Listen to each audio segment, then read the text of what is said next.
Hi, welcome back to science class.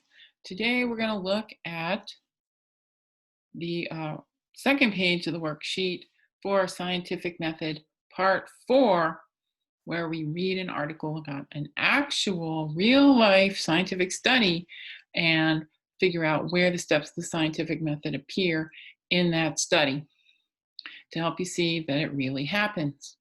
Okay, so let's look at what we're talking about. And this is the worksheet right here. That's page 2. Here's page 1.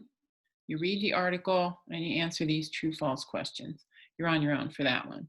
And I'll help you out a little bit here. Here we are.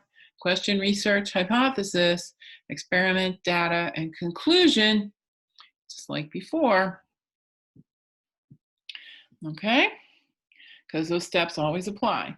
See, I made the boxes kind of a coral color because the article is about coral. And you can find that in the resources. All right, there's a link to it in the lesson. And like I said, you can zoom in with this plus sign down here. So you can make this even bigger than this if you want. And this little arrow over here takes you to the second page of the article. And this one over here takes you back to the first page. So it's really easy to go back and forth. As you can see, big picture on page 1, another big picture on page 2. Read this part as well so you can understand how coral works. Okay? And it is an animal, it's alive. It eats other organisms. That makes it an animal. All right. Well, there's our article. And we read about it. And we will find pretty much in order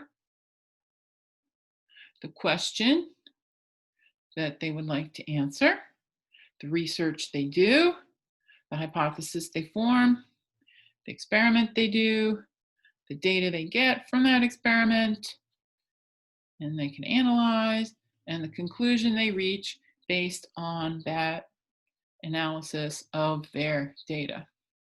Okay, so I'm going to get you started by looking quickly through the article. Okay, all right, so what do we see? Some sunscreens may, all right, some sunscreens have chemicals in them that can harm coral. All right. All right, including in Hawaii, which is one of the states of our country. Okay, so here we have Craig Downs, an environmental toxicologist. Toxicologists study things, chemicals that can be poisonous to organisms. And he's looking at some that are out in the environment. Okay, and here we go. Studies how chemicals affect the environment, right? All right, he saw some dying reefs in the Virgin Islands, which are in the Caribbean.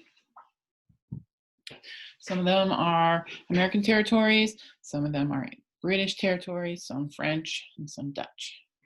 All right, so he noticed that some reefs were dying in the Virgin Islands. Okay, that's one of the steps.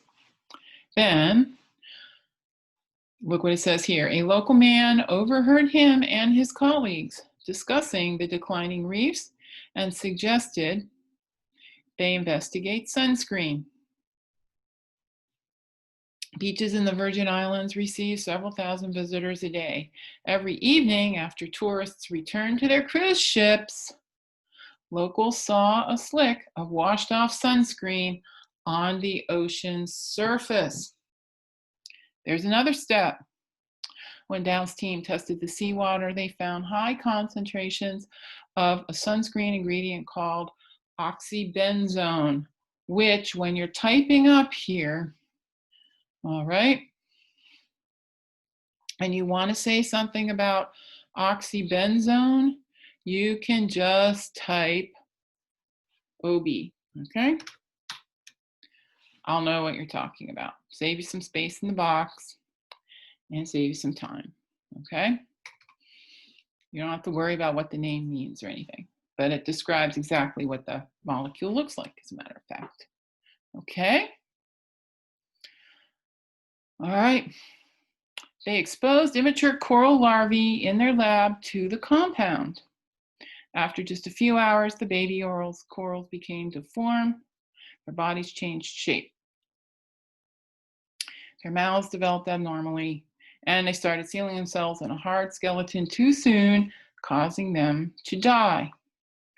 OB also made the young corals bleach or lose the tiny plant-like organisms called algae that supply them with nutrients. It was horrific, says Downs. Okay, so we actually have one step clearly spelled out here.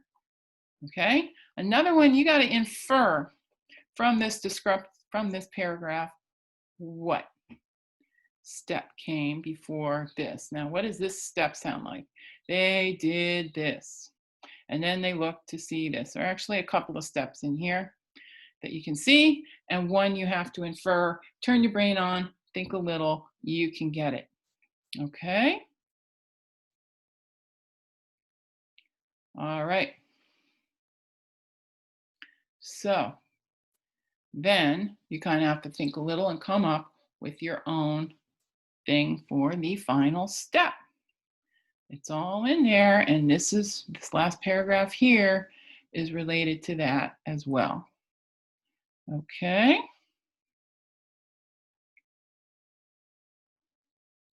And then here we go, summing it up. Okay? It's all right in there. I think you can do it. I think you will actually do a very good job. All right? And just so you know, a larva is a baby of some sorts of animals that develop differently from humans. We don't call our developing babies larvae, but we do that for things like corals, also insects, okay? Caterpillars and all the baby forms of insects are called larvae because they don't look that much like the adult, which is not true for humans. Babies are smaller, but they have pretty much the same structure and feature as they will have when they're an adult. Okay? Okay, we can turn this off now. All right, let me know if you have any questions. I'll be happy to help you out. And I am looking very much forward to seeing what you have to say. And we'll see you again in class soon. Bye.